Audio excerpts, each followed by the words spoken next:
மீன் திருடிய வீரர்கள். ஒரு நாள் பிரம்மாண்டமான டீரெக்ஸ் மற்றும் சிம்பா ராஜா யாருக்கும் தெரியாமல் ஒரு கரடியின் வீட்டுத் தோட்டத்தில் இருந்த குளத்தில் மீன் பிடிக்க திட்டமிட்டார்கள். நண்பா, உன் உருவத்திற்கு நீ மெதுவாக வர வேண்டும் என்று சிம்பா எச்சரிக்க, டீரெக்ஸ் தனது குட்டி கைகளை அசைத்து, கவலைப்படாதே, நான் ஒரு பூனையைப் போல சத்தமில்லாமல் வருவேன் என்று கூறி முன்னேறியது. ஆனால் அது வைத்த ஒவ்வொரு அடிக்கும் பூமி தம் தம் என்று அதிர்ந்தது. குளக்கரைக்கு வந்ததும் சிம்பா பதுங்கி மீனை பிடிக்க பார்த்தது.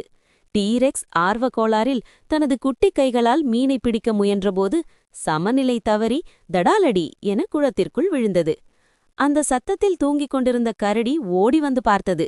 ஒரு பக்கம் குளத்திற்குள் திணறிக் கொண்டிருக்கும் பிரம்மாண்ட டீரெக்ஸ், மறுபக்கம் செடிக்கு பின்னால் தலையை மட்டும் மறைத்துக்கொண்டு உடல் வெளியே தெரியும்படி ஒழிந்திருக்கும் சிம்பா.